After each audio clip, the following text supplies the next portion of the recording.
Alors on a tous ce genre de trucs dans notre maison, mais je suis sûr qu'il y en a parmi vous qui savent même pas à quoi ça sert et tous fourbis là à quoi ça sert.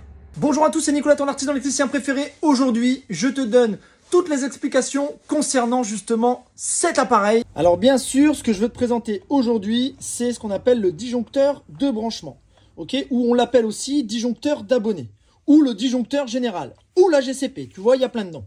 Alors il vient se placer bien sûr en amont de ton tableau électrique. Et il a plusieurs fonctions.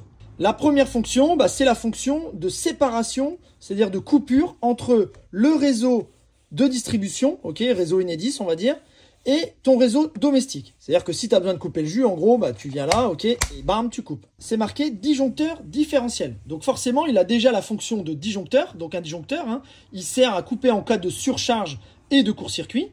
Et il a aussi une fonction différentielle. Donc là, c'est pour la protection des personnes contre les risques d'électrisation ou éventuellement les défauts d'isolement. Il a aussi la fonction de limiter la puissance par rapport à ce que tu vas consommer dans ton installation. Donc là, tu vois ici, il est limité à 15 ampères, ce qui veut dire que si jamais ton installation consomme plus que 15 ampères, lui, il va déclencher. Alors bien sûr, après c'est 45 et tu en as même des bacos jusqu'à 60 ampères. On a deux parties à distinguer, la partie haute de la partie basse. Pourquoi? Parce que la partie haute, en fait, c'est la partie qui appartient au réseau. En général, ici d'ailleurs, tu vas même retrouver un petit plomb qui est mis par Enedis, parce que là, on est sur le réseau de distribution, d'accord, la NFC 1400. Et ici, tout ce qui est en bas, d'ailleurs là, en général, c'est pas plombé, enfin c'est pas en général, c'est même sûr.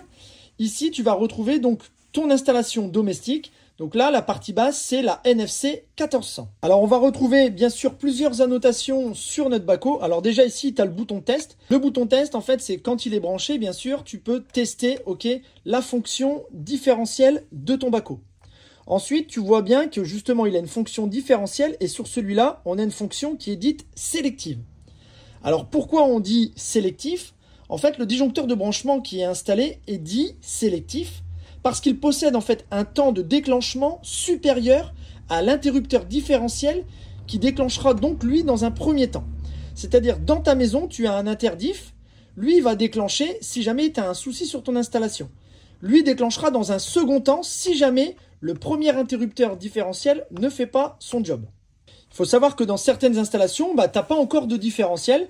Donc, à partir du moment où tu as un baco, même s'il est calibré à 500 mA, il fera quand même une fonction différentielle. Alors bien sûr, tu vas retrouver cet organe de coupure, en général, soit dans la gaine technique de logement, c'est-à-dire ta GTL si tu en as une, et souvent il est placé en amont du tableau électrique. Mais parfois, il est placé juste à côté du tableau électrique si par exemple, tu n'as pas de GTL. Il peut également être placé à l'extérieur dans un coffret, ce qu'on appelle en limite de propriété. C'est si la longueur en fait entre ta maison et l'accès du réseau dépasse les 30 mètres. En général, il est à l'extérieur. Mais on mettra souvent une deuxième coupure dans la maison si jamais celui-ci, le principal, est placé à l'extérieur. Alors, on peut voir aussi différentes indications sur le baco, d'accord? 2 pôles, une phase protégée. Donc 2 pôles, pourquoi? Parce que celui-là, c'est un monophasé. Il existe bien sûr en triphasé, donc tu auras 4 pôles et une phase protégée parce que c'est la phase qui est protégée par la fonction différentielle. Ensuite, ici, on voit I avec un petit triangle, tu vois. Ça, c'est la sensibilité de déclenchement du différentiel. Donc là, ici, on est 500 milli. Alors, il faut savoir que cette sensibilité, cette valeur, en fait, est importante surtout pour calculer le seuil maximal de ta résistance de terre. UN 250 volts, c'est la tension maximale acceptée par ton baco. Donc ici, 250 volts en monophasé. Voilà, j'espère que cette vidéo t'a été utile. Si jamais tu veux avoir encore plus de contenu sur l'électricité, tu t'abonnes, ça fait plaisir. Quant à moi, je te dis à bientôt pour une prochaine vidéo. Allez, ciao, bye!